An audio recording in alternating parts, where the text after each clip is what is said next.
अक़वामी movement के इत्तेहाद में दरार जो पड़ी है उसकी सबसे बड़ी वजह गालिबन जो बनी है वो ज़ुल्फ़िकार मिर्ज़ा के यही शोधा बयानियाँ थी जो माजी में भी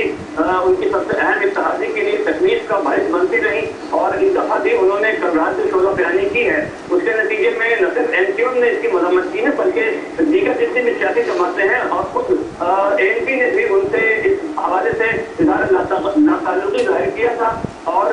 देखा जाए तो ये न सिर्फ उनका ये बयान किसी एक पॉलिटिकल पार्टी के लिए ही नहीं बल्कि तमाम ही उर्दू बोलने वालों के लिए तकलीफ का और एक अजियत का बाइस बना है। जी शहजाद, बहुत शुक्रिया सैयद खुर्शीद आलम हमें अपडेट करने का। नाज़रीन, अवामी नेशनल पार्टी के रहनुमा शाह सैयद से इज़हार यकजहती के लिए तमाम ANP के वार्ड्स को, कराची में जो मौजूद वार्ड्स हैं तमाम वार्ड्स को और कारकुनों को रेड अलर्ट कर दिया गया है।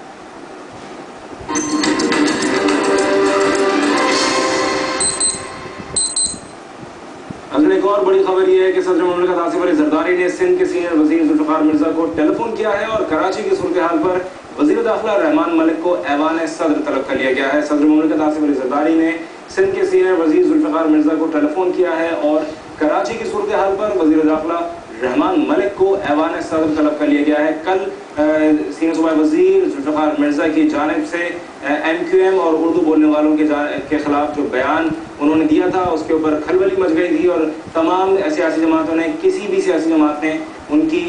हिमायत नहीं की। पीपल्स पार्टी की अपनी क़यादत की जानिब से 24 घंटे में रिपोर्ट करने का हुक्म दिया गया था और सदर मुमलिकत आसिफ अली जरदारी ने आज सिंध के सीनियर वजीर जुल्फ़िकार मिर्ज़ा को टेलीफोन किया है, जबकि कराची की सूरत हाल पर वज़ीर दाखिला रहमान मलिक को ऐवान सदर तलब कर लिया है। मज़ीद तफसीलात जानते हैं अपने नुमाइंदे महमूद जान बाबर से। महमूद, क्या अपडेट है? इस टेलीफोन में क्या गुफ्तगू हुई है कि सदर मुमलिकत आसिफ अली जरदारी की? जी देखिए, मैं आपको एक बार जरूर शहजाद कि हमारे ज़राए का ये कहना है कि कल रात जब जुल्फ़िकार मिर्ज़ा ने ANP के सरबराह शाही सैयद के घर में ये बयानात दिए जिसकी वजह से आज की सूरत हाल बनी, तो हमारे ज़राए का कहना है कि कल ही सदर जरदारी ने रात गए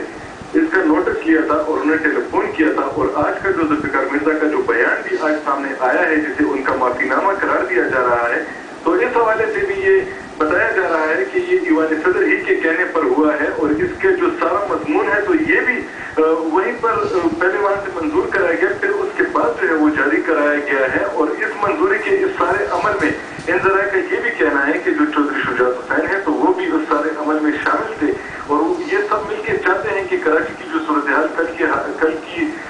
बयान की वजह से जो बनी है तो उसे किसी भी तरीके से डिफ्यूज कर दिया जाए। और उस वक्त ही पीपल्स पार्टी की जो क़यादत है ख़ुसूसन ईवान सदर को इस बात का अंदाजा हो चुका था कि अब जो सूरत हाल बनेगी तो पहले ही से लावा जो पक रहा था तो आज उसने उबलना ही है, तो इसलिए उन्होंने हिफ्ज़ मातक़द्दम के तौर पर पहले से तैयारी शुरू कर दी थी। तो अब जब तक हुकूमत आती तो उससे पहले ही वो सारा एहतजाज का सिलसिला शुरू हो चुका था। तो अब रहमान मलिक को भी बुलाया गया है हमारी इत्तला के मुताबिक ईवान सदर। तो ईवान सदर में जब वो जाएंगे तो आज की सूरत हाल कराची के बारे में जो लैंड ऑर्डर की सिचुएशन है, वहाँ पर जो डिप्लॉयमेंट की गई है, वहाँ पर जो मज़ीद फोर्सेस की जरूरत है, वो इस हवाले से सदर को एतमाद में लेंगे कि वो क्या करने जा रहे हैं, उनका महकमा क्या करने जा रहा है कि जो कराची में जो हालात बिगड़ चुके हैं तो उसे जब कानून के हाथ से रोकना होगा तो उस वक्त उनके पास ऐसे क्या ज़राए हैं कि जो कराची को और दीगर जो शहरें हैं तो उनको कंट्रोल कर सके। जी महमूद जान बाबर, आप हमारे साथ रहेगा।